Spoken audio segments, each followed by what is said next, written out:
రాముడు అంటే మీకు కొత్తగా చెప్పాల్సిన అవసరం లేదు. తుపాకి రాముడు గారు నిన్న మాట్లాడుతూ రజతోత్సవాల గురించి ప్రతి దగ్గరికి పోయి సన్నాహక సభలు చేస్తున్నట్టు ప్రిపరేటరీ మీటింగ్స్.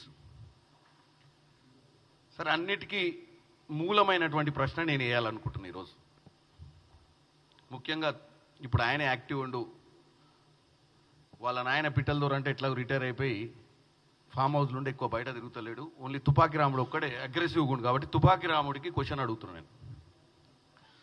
తెలంగాణ ప్రజలకు మీరు ఈ రజతోత్సవాలు టీఆర్ఎస్ తెలంగాణ రాష్ట్రీయ సమితికి చేస్తుర్రా, భారతీయ రాష్ట్రీయ సమితికి చేస్తుర్రా? నాకు తెలిసి తెలంగాణ రాష్ట్రీయ సమితి అనే పార్టీ 2001లోనో 2000లోనో స్టార్ట్ అయినట్టుంది. తర్వాత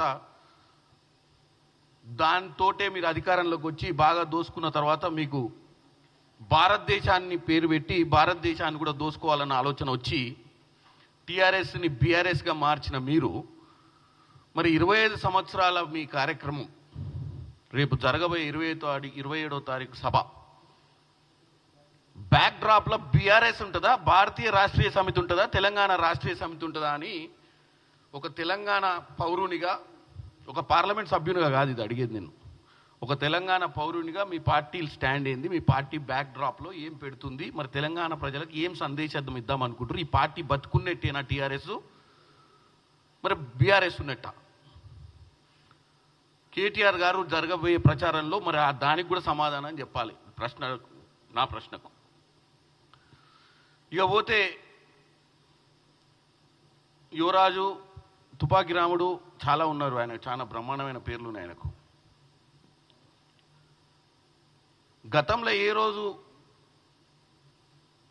గతంలో ఉన్నటువంటి ముఖ్యమంత్రులను స్మరించుకోలేదు, కానీ నిన్న స్మరించుకురు. హైటెక్ సిటీ కట్టిన చంద్రబాబు నాయుడు, ఆరోగ్యశ్రీ తెచ్చిన రాజశేఖర్ రెడ్డి గారిని స్మరించుకుంటూ కేసీఆర్ గారు మళ్ళీ సీఎం కావటం చారిత్ర అవసరం అని చెప్పిండు. వాళ్ళిద్దరిని గుర్తు తెచ్చుకున్నాం, ఎందుకంటే గతంలో వాళ్ళని ఎన్నోసార్లు తిట్టిర్రు అవసరానికి.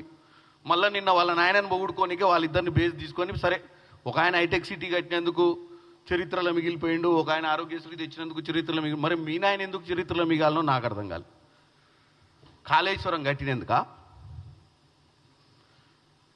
8 లక్షల కోట్లు అప్పు చేసి నెలకు 8,000 కోట్లు వడ్డీ కట్టిస్తున్నందుక? దేనికి కేసీఆర్ గారు చరిత్రలో మిగిలాలి? మళ్ళీ అంత అర్జెంటుగా ఆయన ముఖ్యమంత్రి అవసరం దేనికో కూడా చెప్పాలి. ఇలా అర్జెంటుగా రాష్ట్ర ప్రజలు దురదృష్టవంతులు, ఎందుకంటే మీకు ఓటేయలేదు కాబట్టి. ఇప్పుడు అర్జెంటుగా కేసీఆర్ గారు అవసరం ఉంది, కేసీఆర్ గారిని ఇమీడియట్గా ముఖ్యమంత్రి అంటే ఒప్పుకోదు కదా రాజ్యాంగం, ఎన్నికలు కావాలి కదా. మళ్ళా ఇప్పుడు అర్జెంటుగా వచ్చి ఏం చేయాలి? ఆల్రెడీ దోసుకునేది సరిపోలేదా? అంటే ఇంకా టార్గెట్ మిస్ అయ్యిరా, ఇంకా టార్గెట్ మిస్ అయ్యి ఇంకా కూడా మిగులు రాష్ట్రంగా ఉన్న రాష్ట్రాన్ని నీళ్లు, నిధులు, నియామకాల నినాదంతో తుంగలోకి తొక్కి మళ్ళా మమ్మల్ని అధికారంలోకి తీసుకురమ్మని అడగడానికి తుపాకి రాముడు గారికి ఏంది, నీ బాధ ఏంది నాకు అర్థం కావట్లేదు. మీరు వద్దనే కదా తెలంగాణ ప్రజలు మిమ్మల్ని ఇంటికి పంపించింది. సంవత్సరం మీద 6 నెలలు కాకముందే మీ బాధ ఏంది? ఇప్పుడున్న ప్రభుత్వం మీద మీ విష ప్రచారం ఏందో నాకు అర్థం కాలే. ఆ రోజు మొత్తం తెలంగాణ తేవడానికి మేమే కారణమని చెప్తుండు. ప్రజా గొంతుకగా ఉన్నటువంటి మా పార్టీ, ప్రజల కోసం పోరాటం, ప్రజా గొంతుకగా వచ్చిన మీ పార్టీ, సోనియా గాంధీ గారు కరీంనగర్కి వచ్చి 2007లో తెలంగాణ ఇస్తా అని ఇచ్చిన మాట నిలబెట్టుకొని తెలంగాణని ఇస్తే దోచుకున్నటువంటి గొంతులు కోసినటువంటి పార్టీ మీ పార్టీ. గొంతుక కాదు, తెలంగాణ ఇచ్చింది కాంగ్రెస్ పార్టీ, తెలంగాణ ఇచ్చింది కాంగ్రెస్ పార్టీ. చెప్పింది సోనియా గాంధీ, మీరు గెలిస్తే తెలంగాణ ప్రజలు మిమ్మల్ని నమ్మి మిగులు రాష్ట్రాన్ని మీ చేతిలో పెడితే 8 లక్షల కోట్లు అప్పు చేసి ఇలా సిగ్గుశరం లేకుండా రోడ్ల మీద పోయి మీ పిట్టకథలు చెప్పుకుంటుర్రా మీరు? దేనికి గుర్తుపెట్టుకోవాలి? నువ్వు అమెరికాలో ఉన్నావు, మీ కుటుంబంలో మీ సోదరి అమెరికాలో ఉంది, ఉద్యమం చేసేటప్పుడు మీ నాయన ఏం చెప్పొచ్చిండు? ఉద్యమం చేసేటప్పుడు 2000 పార్టీ పెట్టిన రోజు గుర్తుపెట్టుకోండి. ఆ పార్టీలో ఆ రోజు ఈరోజు కల్లం యాదగిరెడ్డి గారు లేరు, సత్యనారాయణ గారు లేరు. 5 సభ్యులతో మొదలైన పార్టీలో మీ నాయన ఒక్కడే ఉండు, ఆయన 5 కొడుకులు తప్ప ఇంకెవడు బతకలే ఈ పార్టీలో. టైగర్ నరేంద్ర లేడు. నిన్న మొన్న మా పార్టీలో విజయశాంతి గారికి ఎమ్మెల్సీ, ఆమె కూడా లేదు మీ పార్టీలో. ఎవరుర్రా మీ పార్టీలో? తుపాకి రాముడు, రబ్బర్ చెప్పుల హరీషు, లిక్కర్ కవిత, హ్యాపీ రావు, నువ్వు మీ నాయన అంటే 5 ఉన్నది ఎవరు? పార్టీ ఆవిర్భావం చెందిన రోజు ఉన్నటువంటి 5 నాయకులు ఎక్కడుర్రు? వాళ్ళ కుటుంబ సభ్యులు ఎక్కడుర్రు? వాళ్ళ పరిస్థితి ఏంది? ఈరోజు టీఆర్ఎస్ పేరు మార్చి బీఆర్ఎస్ పెట్టుకొని రజతోత్సవాలు చేయడం సిగ్గు శరం ఉండాలి మనకు. తెలంగాణ పదాన్నే తీసేసిన వాళ్ళు మీరు. భారతీయ రాష్ట్రీయ సమితి అని పెట్టుకొని 2 ఏళ్ళు రాలేదు, దోసుకున్న పైసలతో రజతోత్సవాలు చేసుకుంటూ తప్పు పడతలే. బరాబర్ తెలంగాణ ప్రజలకు చెప్తున్నా, ఎంతైనా పెడుతుర్రు వీళ్ళు పైసలు. రేపు జన సమీకరణ కోసం ఇంటింటికి ముట్టాల్సిందే పైసలు. ఇంటింటికి రథతోత్సవాల పేరు మీద తీసుకొని ఉత్సవాలు చేసుకోమని చెప్తున్నా ఊర్లలో. మన దగ్గర దోసుకున్న డబ్బే ఇది. 8 లక్షల కోట్లు అప్పులో కమిషన్లు దండుకున్న డబ్బే వాళ్ళు ఇవాళ మీకు తిరిగి పంపించి రథతోత్సవ సభలు పెడుతురు. దానికి ఏం సీరియస్నెస్ లేదు రథోత్సవం, ఎందుకంటే టీఆర్ఎస్ఏ లేనప్పుడు రథోత్సవం ఎందుకు ఉంటుంది? బీఆర్ఎస్ పార్టీ వచ్చిన తర్వాత టీఆర్ఎస్ఏ లేనప్పుడు రథోత్సవం ఏముంది ఇంకా? సో ఆ డబ్బులు తీసుకోవాల్సిందే, ఇంటింటికి ముట్టాల్సిందే. రాని వాళ్ళు కూడా వీలైతే అక్కడ ఉన్నటువంటి లోకల్ రిప్రజెంటేటివ్ వసూలు చేయాల్సిందే. దేనికి?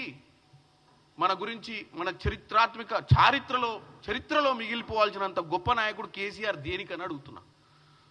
నేను కాపలా కుక్క లాంటి వాడిని, నా కుటుంబ సభ్యులంతా అమెరికాలో సెటిల్ అయ్యారు, మాకు ఏమీ అవసరం లేదు, మాకు రాజకీయ ఆకాంక్ష లేదు. నిన్న కూడా చెప్తుండే ఆయన మళ్ళా గదే పాతాలని ఆయన చెప్పిన ముచ్చటి. మాకెప్పుడు కూడా పదవి మీద ఆంక్షలు లేవు, మాకెప్పుడు కూడా రాజకీయాలలో ప్రజల సేవే తప్ప, ప్రజలకు పోరాటమే తప్ప అని నిన్న రాజన్న నేను మీటింగ్లో చెప్తుడు. ఇదే మాట మీ అయ్యే చెప్పిండు ఆ రోజు. నేను కేవలం తెలంగాణ తేవడమే నా లక్ష్యం అని, తెలంగాణ తేవడానికే నేను ఉద్యమం చేస్తున్నా, తెచ్చుడో చచ్చుడో అని చెప్పి ఆ రోజు ఇట్లాంటి పిచ్చి మాటలు చెప్పి కాపల కుక్క ఏమంటారు, ముళ్ళు గుచ్చుకుంటే నోటితోటి పంటితోటి తీస్తా, ఈ పంచ్ డైలాగులు కొట్టే మనం అప్పుడు అధికారంలోకి వస్తుంది. వచ్చినాక ఏమైంది? దళిత ముఖ్యమంత్రి బాయ్, దళిత ముఖ్యమంత్రిని చేస్తా, దళిత ముఖ్యమంత్రి. దళితులందరూ గుర్తుపెట్టుకోవాలి, దళిత ముఖ్యమంత్రిని తెలంగాణ మొట్టమొదటి ముఖ్యమంత్రి చేస్తా అని చెప్పిన కేసీఆర్ 10 ఏళ్ళ నుండి ఇప్పుడు 3వసారి మళ్ళీ ఆయన అవసరం వచ్చిందట, పామోదులకి వెళ్ళి లేచి వస్తాడట. ఇప్పుడు జనం అన్నం తింటలేరట ఆయన లేకపోతే. ఇప్పటికైనా మేము అధికారంలోకి వస్తే, నిన్ననే కులగణన చేసినాం బీసీలు, మరి బీసీల శాతం ఎక్కువ ఉంది, మా నాయన కాదు ఈసారి మంచి బీసీని చేసి ముఖ్యమంత్రిని చేస్తానన్న చెప్తే కొద్ది గొప్ప తెలంగాణ ప్రజలు ఆలోచిస్తారు.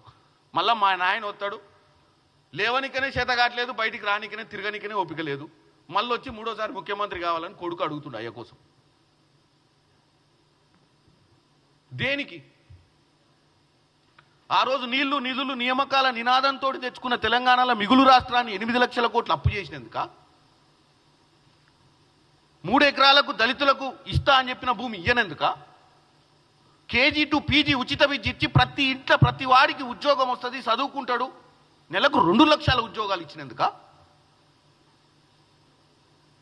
ఏకకాల రుణమాఫీ చేసినందుక? 2014 2018 మేనిఫెస్టోని సంపూర్ణంగా కంప్లీట్ చేసినందుక? దేనికి మిమ్మల్ని అధికారంలోకి తీసుకురావాలి మరొకసారి? దేనికి? ప్రజలు ఈరోజు తెలంగాణ ప్రజలు మీ నాయనను గుర్తు చేసుకోవాలి, చరిత్ర గుర్తుపెట్టుకోవాలి.